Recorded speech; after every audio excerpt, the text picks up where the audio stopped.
제가 오래전에 유빈이랑 같이 단둘이 차를 타고 가다가 들은 얘기입니다.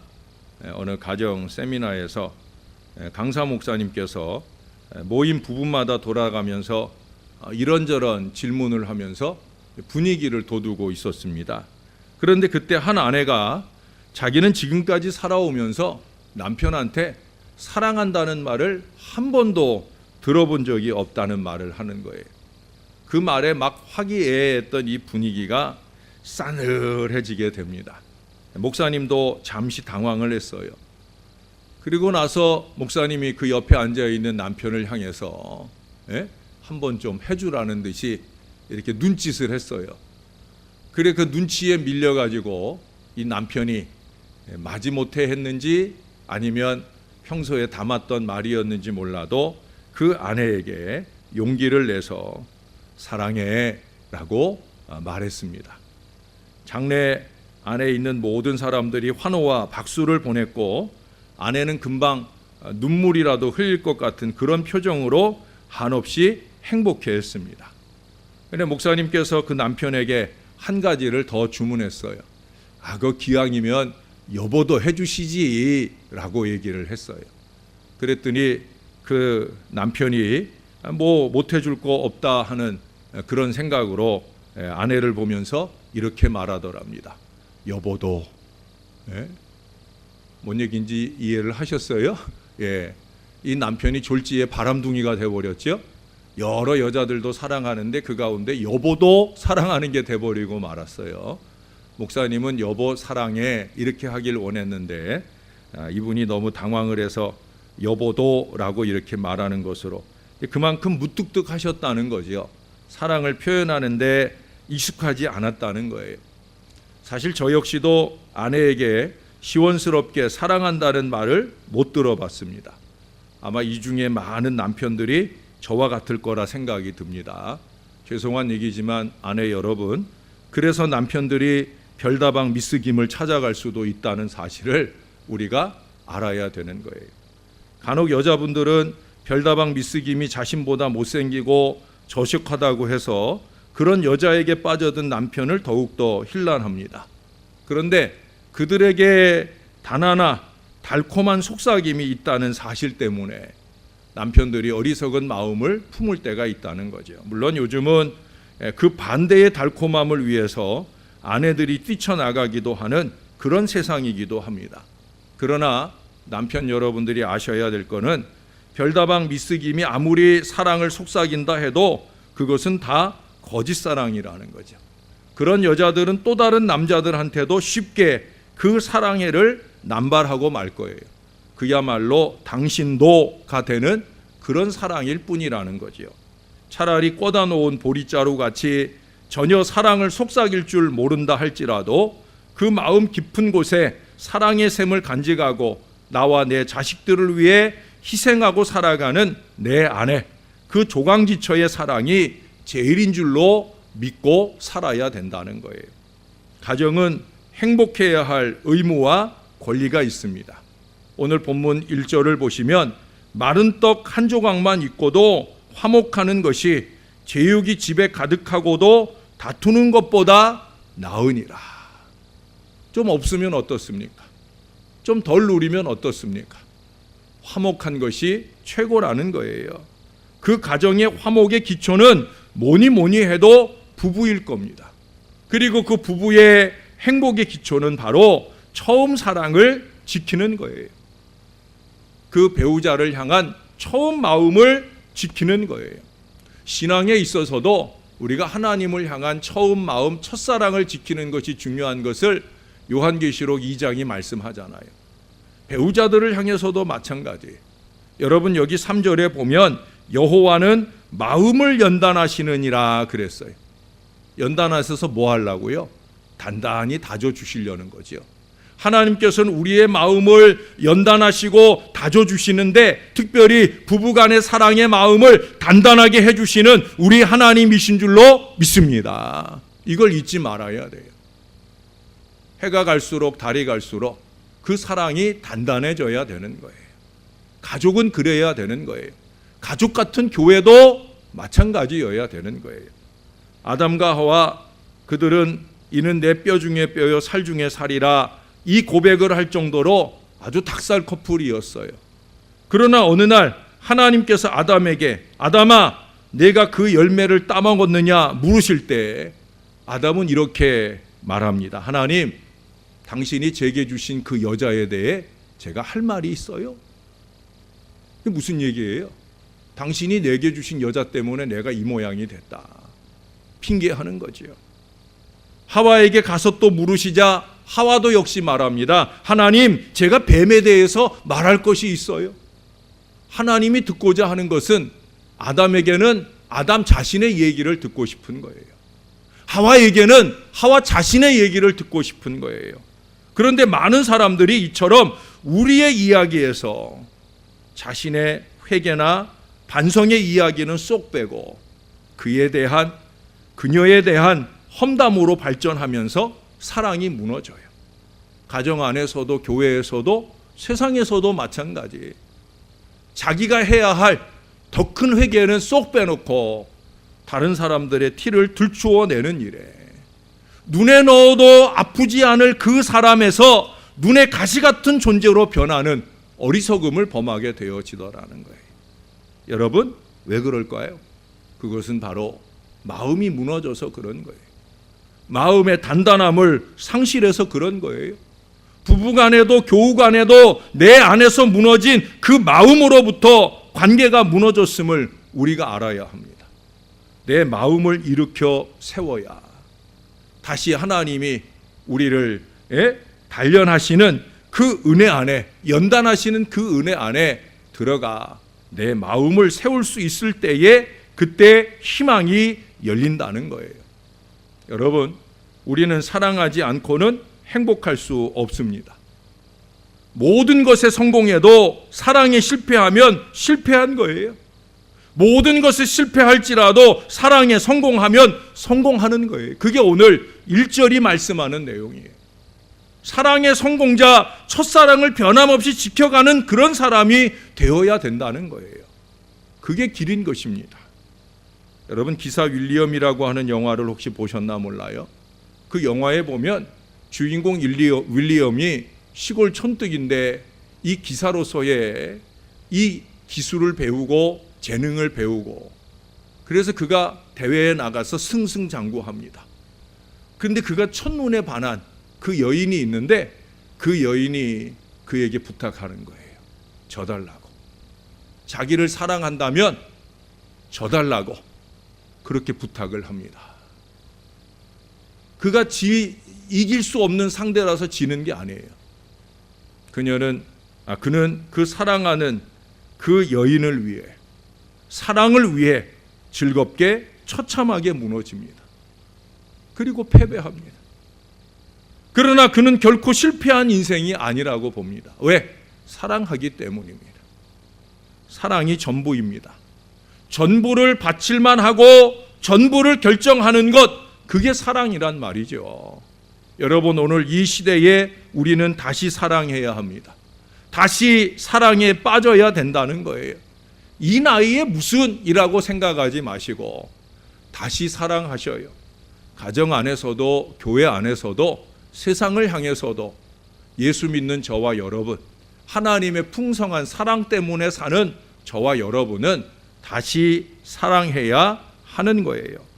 사랑에 빠져야 되는 거예요.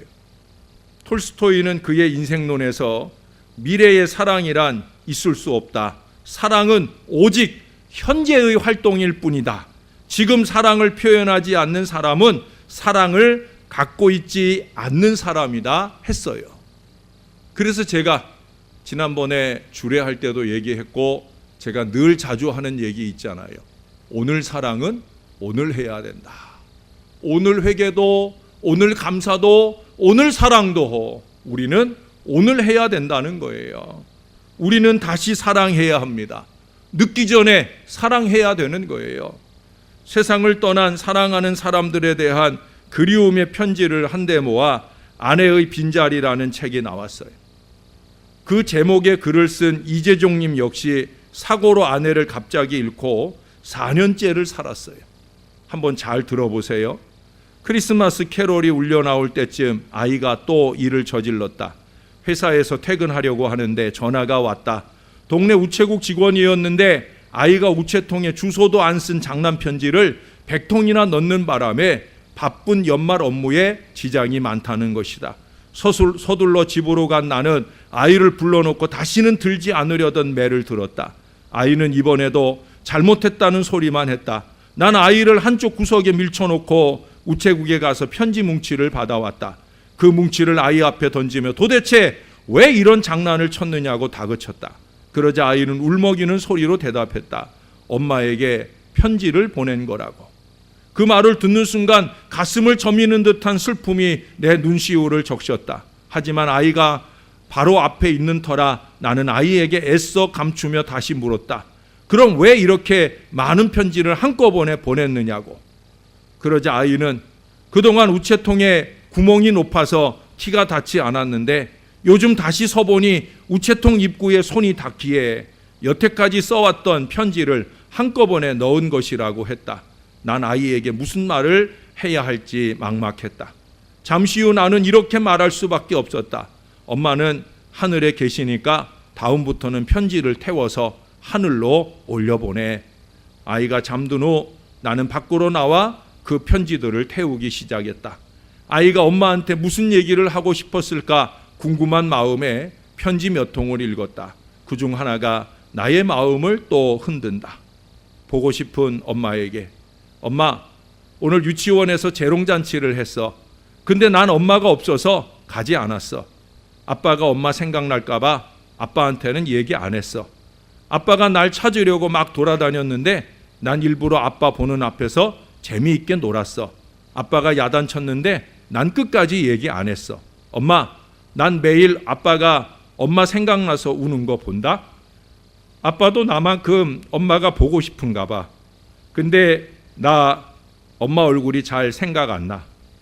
내 꿈에 한 번만 엄마 얼굴 보여줘. 응? 보고 싶은 사람의 사진을 가슴에 품고 자면 그 사람이 꿈에 나타난대. 그래서 나 매일 엄마 사진 안고 자. 그런데 왜 엄마 안 나타나? 응? 죄송합니다. 제가 준비하면서 여러 번 읽었는데도 또 새로운 것 같아요. 마지막 한 줄이 남아 있어요. 그 편지를 읽고 나는 또 엉엉 울었다. 도대체 아내의 빈자리는 언제쯤 채워질까? 여러분, 그 빈자리는 영원히 채워지지 않죠. 이게 떠나고 난 다음, 빈자리가 되고 난 다음, 그때 이 빈자리를 느낄 때는 이미 늦게 된다는 거죠. 여러분, 바꿔봐야 소용없습니다. 옆집 아저씨, 아줌마가 더 나아 보일 것 같아도, 옆집 아빠, 옆집 엄마가 더 나아 보일 것 같아도 막상 살아보세요. 다 거기서 거기에요. 여러분 앞에 있는 목사는 뭐 대단할 것 같지요? 저희 집사람한테 한번 조용히 물어보세요. 막말로 다 그놈이 그놈이에요. 방법은 하나밖에 없습니다. 나를 바꾸면 되는 거예요. 내 안에 그녀를 처음 보고 사랑에 빠졌던, 그래서 곰보조차도 보조개로 보이던 그 사랑을 회복할 수 있으면 된다는 거예요. 그것밖에는 길이 없습니다. 여러분, 이건 제 얘기 아니에요. 성경이 말씀하잖아요. 우리 지난주에 보았던 에베소서 5장 22절 이하의 말씀에 보면 남편들아 아내 사랑하기를 제 몸같이 하라.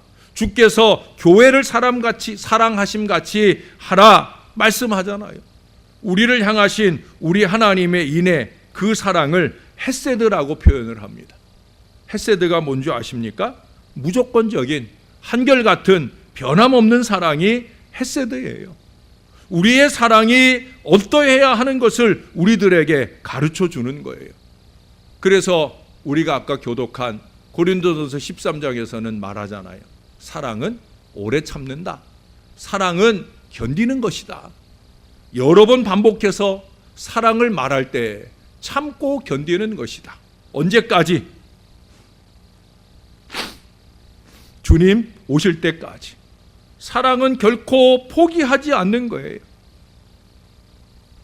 한없이 말썽을 부리는 한 문제아에 대한 이야기를 어느 책에서 읽은 적이 있습니다.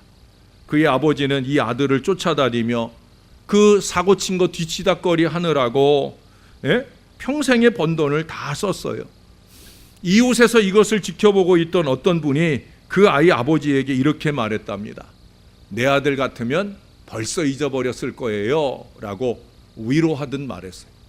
그때 이 아버지가 그런 얘기를 합니다. 형씨, 만약에 형씨 아이 같았으면 나도 잃어버렸을 거예요. 그러나 내 자식이니까 그럴 수 없다는 거죠. 그렇습니다, 여러분. 사랑은 기다리게 합니다. 사랑은 오래 참습니다. 이 오랜 사랑을 키워가기 위해 우리가 할 일이 있어요. 첫 번째 할 일은 뭐냐? 존중입니다. 존중. 사랑은 상대방을 무시하는 데서부터 깨지기 시작합니다. 많은 가정의 사랑이, 부부간에, 부모와 자식 간에 그 사랑이 무너지는 가장 큰 이유는 뭐냐? 무시부터 시작이 되어지는 거예요. 물론 무시할 만하게 자기 역할을 못함이 우선적 문제이기는 합니다만은, 여러분, 시편 128편에 보면 이상적인 가정의 모습을 말씀해 주고 있습니다. 남편은 수고해야 되는 거예요. 수고의 결실로 가정을 세워야 합니다. 그러나 얼마나 많이 벌어오느냐의 문제가 아닌 거예요. 그것은 가장을 바라보는 아내나 자녀들도 마찬가지여야 합니다. 수입의 많고 적음으로 무시하려는 어리석음을 범하면 안 됩니다. 가족을 위해 얼마나 수고하느냐 하는 것으로 존경받을 수 있어야 되는 거예요.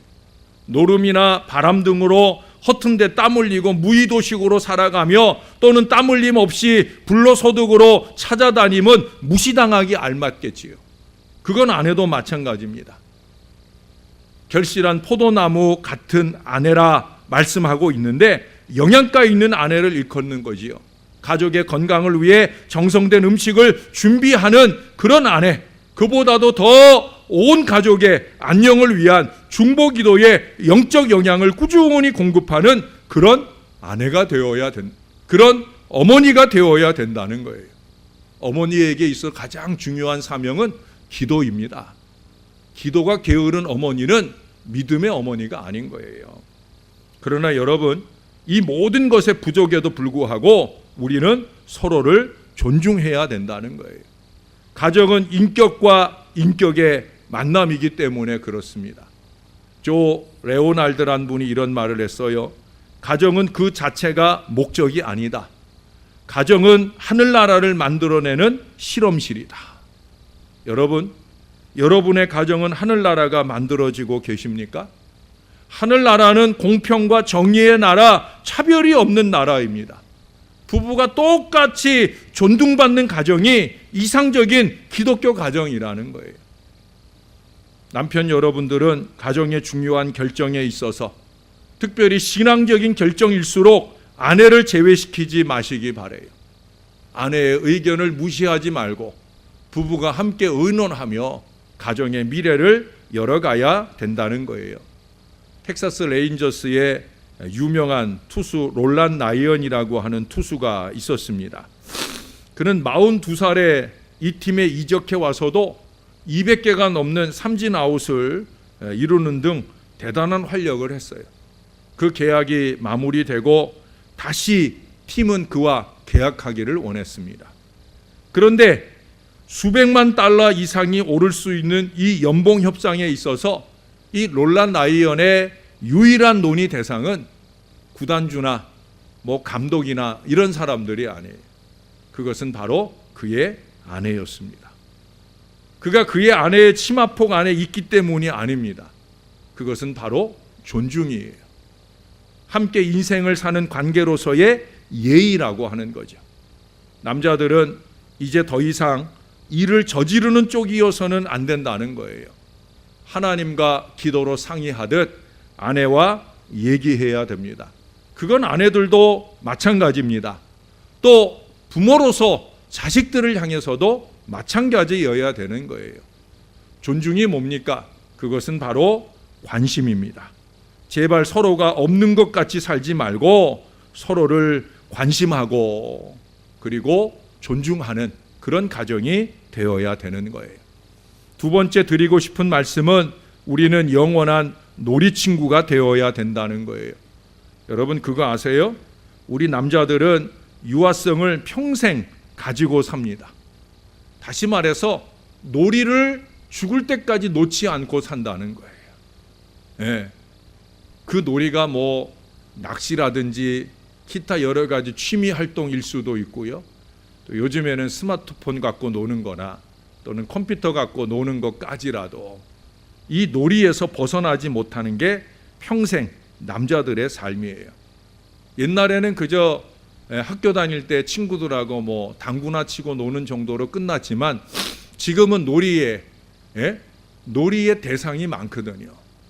집에 돌아와서 컴퓨터 앞에서 스마트폰 들여보느라고 노느라 정신이 없는 거예요. 이제 이런 남편을 너무 지긋지긋해 하지만 마시고 같이 놀아보셔요. 불평하고 싸워본들 열흘까지 갈 그 버릇이 어디 가지 않는 거예요. 싸움거리로 삼지 마시고 같이 놀거리로 만들어 보셔요. 재미있습니다. 제가 얼마 전에도 어느 집사님 취미가 낚시라는데 그 아내 되시는 권사님이 함께 가서 내가 더 잘해요 라고 말씀하시는 걸 제가 들었어요. 잘하시는 거예요. 같이 가서 노는 거예요. 그건 남편들도 마찬가지입니다. 잊지 말아야 될 사실이 있어요. 여자들은 우리 남자들 같이 안 놀아요. 예? 그들은 낭만을 찾아요. 분위기를 찾는다는 거죠. 맨날 양만이 주는 데만 찾아가지 마시고 좀 분위기도 있고 좀 여유도 있는 그런 곳도 한번 가볼 수 있어야 된다는 거예요. 여자들은 육체적 즐거움이 아니라 정신적 즐거움을 원한다는 거죠. 그것을 나눌 일들도 같이 한번 해볼 수 있어야 된다는 거예요. 우리는 같이 살아오면서 서로에게 많이 닮아가고 있지 않습니까? 우리는 이 세상 그 어느 친구들보다 서로와 많은 시간을 보내고 살고 있지 않습니까? 일반적으로 우정은 같이 자고 같이 먹고 같이 목욕하면서 돈독히 쌓여지게 됩니다. 중요한 일이죠. 그런데 이 세 가지 일들을 누구와 가장 많이 하십니까? 이 모든 것에 있어 우리는 우리의 아내나 남편과 너무도 오래 함께해 왔어요. 이제 의리를 위해 자신을 희생하던 그 젊었을 때 마음을 배우자에게 투자할 수 있어야 된다는 거예요. 이보다 더 좋을 수 없는 거예요. 물론 어떤 사람은 이제 아내하고 사는 게 사랑으로 사는 게 아니라 의리로 산다 이런 얘기도 하는데 상관없어요. 이제는 최선의 의리로서의 그 사랑을 배우자에게 베풀고 나누어야 된다는 거예요. 주말이 되면 꼭 차를 끌고 어디론가 가야 한다는 이 강박관념 말고 그냥 함께 있어서 좋은 그 사랑을 나눌 관계를 열어가야 된다는 거예요. 여러분 부부가 가족이 그냥 함께 있어서 좋은 사랑, 그 사랑을 좀 터득해 가보셔요. 우리 처음 사랑할 때는 그랬잖아요. 여러분 사랑하는 연인들을 보세요. 여러분 자녀들 가운데 사랑에 빠진 아이들을 보세요. 뭘 한다고 그 사랑이 지켜지는 게 아니잖아요. 그냥 같이 있어서 같이 셀카 찍고 같이 그렇게 있는 것만으로도 그들은 그렇게 1년의 사랑, 5년의 사랑, 10년의 사랑, 저와 여러분의 사랑도 그렇게 결혼 10년, 20년을 헤아리면서 사랑하는 마음으로 사랑을 느끼는 그런 가족관계를 열어갈 수 있어야 되는 거예요. 이유는 다른 거 없어요. 사랑하니까. 그렇게 영원히 함께 놀아야 할 부부요, 친구요, 가족이다. 그렇게 함께 노는 가정이 되시기를 바랍니다. 놀라고 그러니까 다 같이 실업자 되자는 얘기로 듣지는 않으시는 거죠. 자, 마지막 한 가지만 더 얘기할게요. 그것은 바로 동반자 의식입니다. 영국의 에드먼드 힐러리 경은 최초로 에베레스트 산 정상을 정복한 등반자였어요. 근데 그는 그때 혼자가 아닙니다. 에베레스트 산을 올라가는 등반가들은 쉘파라고 하는 네팔 사람이라든지 그 지역 사람의 동반자, 안내자를 같이 데리고 가요. 이 에드먼드 경의 힐러리 경의 동반자는 텐싱이라고 하는 믿음직한 가이드였습니다. 정상을 정복하고 난 뒤에 그들이 함께 내려오는 중에 그만 이 힐러리 경이 발을 잘못 디뎌서 그만 추락할 지경에 이르게 되었습니다.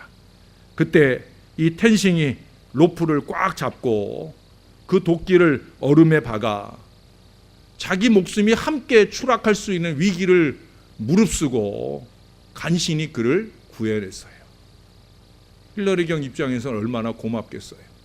자기 목숨이 상할 수도 있는데 그 목숨을 무릅쓰고 자기를 구해준 거예요. 그래서 어떤 모양으로든 보답을 하고 싶어서 애를 썼는데 그가 그 모든 보답의 요구를 다 거절하는 거예요. 그러면서 이 말을 합니다. 왜 보답할 필요가 없느냐? 그가 이런 얘기를 한 거예요. 등산가들은 언제나 서로를 돕습니다. 우리가 함께 올라가고 또 함께 내려왔다는 거죠. 우리는 동반자, 함께 등산하는 동반자였다는 거예요. 당연하다는 거죠.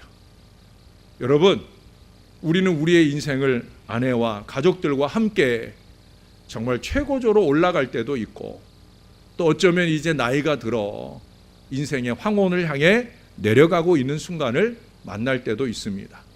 인생은 등반입니다. 결혼한 부부는 함께 인생을 등반하고 있다는 거예요. 그래서 부부는 항상 서로를 도와야 되는 거예요. 다른 사람이 원하는 걸 얻을 수 있도록 도와주면 그를 통해 나도 내 인생에서 원하는 것을 얻을 수 있습니다. 우리는 피차에 돕는 배필로 하나님이 만나게 해주셨다는 거예요. 부부는 한 팀입니다. 팀은요, 힘을 모을 때 훨씬 더 제 기능을 잘 발휘하게 됩니다. 거대한 벨기에 말은요, 그 벨기에 말 혼자서 무려 3,500kg나 되는 엄청난 무게를 끌 수 있다는 거예요. 혼자서도 자기 몸무게의 10배 될까요? 10배 이상, 20배 가까운 무게를 끌 수 있다는 거예요. 그런데 이 멋진 말을 두 마리 묶어두면은요, 무려 8,000kg를 끌 수 있다는 거예요. 혼자서는 3,500인데 둘이 끌면 8,000kg의 힘을 발휘한다는 거예요. 그런데 한 일주일 정도만 이 두 말을 묶어두고 함께 지내게 하고 서로를 익숙하게 조련을 해놓으면은요, 무려 10,000kg, 10톤 이상의 무게도 넉넉하게 끌 수 있는 힘을 발휘하게 되어진다는 거예요.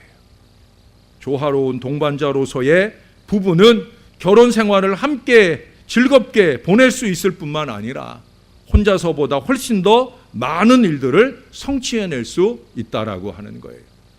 죄송한 얘기지만 저는 혼자서라고 하면 절대 개척도 못했을 거예요. 또 이렇게 여러분들 앞에 이 목회를 이어가는 일도 없었을 거예요. 여러분, 어떤 현자가 그런 말을 했어요. 우리가 사랑받을 자격이 없을 때 가장 사랑을 필요로 한다. 사랑받을 자격이 없을 때 사실은 가장 사랑이 필요하다는 거예요. 어쩌면 그게 여러분의 아내나 남편 또는 지금 직장을 찾고 있는, 미래를 찾고 있는 여러분들의 자식일 수도 있습니다. 사랑은 여러분, 어서 인생의 동반자를 위한, 가족들을 위한 치어리더가 될 수 있기를 바랍니다. 우리가 응원은 못해줄 망정 찬물을 끼얹는 어리석은 말을 쏟아놓아서는 안 된다는 거예요. 상황이 불리하든 유리하든 배우자의 편에 서서 춤을 출 수 있어야 됩니다. 웃음을 줄 수 있어야 됩니다. 우리는 평생 동반자이기 때문에 그래요. 잠시 서운함과 섭섭함이 왜 없겠습니까? 함께 오래 살다 보니 그런 마음이 생길 수는 있을 것입니다. 그러나 하나님이 주시는 연단의 시간이라 생각하시고 더 단단한 사랑의 마음을 키워야 됩니다. 우리는 서로가 필요로 하는 걸 너무 모르고 살아갑니다. 내 남편은 괜찮아, 내 아내는 괜찮아, 그렇게 생각해서 넘기려고 합니다. 아닙니다. 안 괜찮습니다. 내 아내도 안 괜찮고요, 내 남편도 안 괜찮아요. 내 자식들도 안 괜찮고요, 내 부모님도 안 괜찮아요. 돌아보십시오. 다른 무엇보다 저와 여러분의 사랑을 선물로 안겨주고 격려해야 합니다. 저와 여러분이 이제 가정의 달을 보내며 우리의 가정 안에 이 사랑의 회복을 통해 행복이 더욱더 넘쳐나는 복된 가정들이 다 되시기를 우리의 구주 예수님의 이름으로 간절히 축원합니다. 기도하겠습니다. 하나님, 우리 안에 사랑의 마음을 단단하게 하시려고 우리를 끊임없이 연단해 주시는 것을 감사합니다. 우리 안에 부족한 화목의 은혜가 우리 가정 안에, 우리 교회 안에, 우리가 세상 가운데 살아갈 때 잘 회복되도록 도와주옵소서. 좀 못 가졌으면 어떻습니까? 좀 못 누리고 있으면 어떻습니까? 사랑이면 족하겠나이다. 이 사랑의 마음이 회복되어 우리의 가정도 또 가족 같은 교회도 더욱더 행복한 역사를 열어가는 은혜 공동체가 되게 하여 주시옵소서. 예수님의 이름으로 기도합니다. 아멘.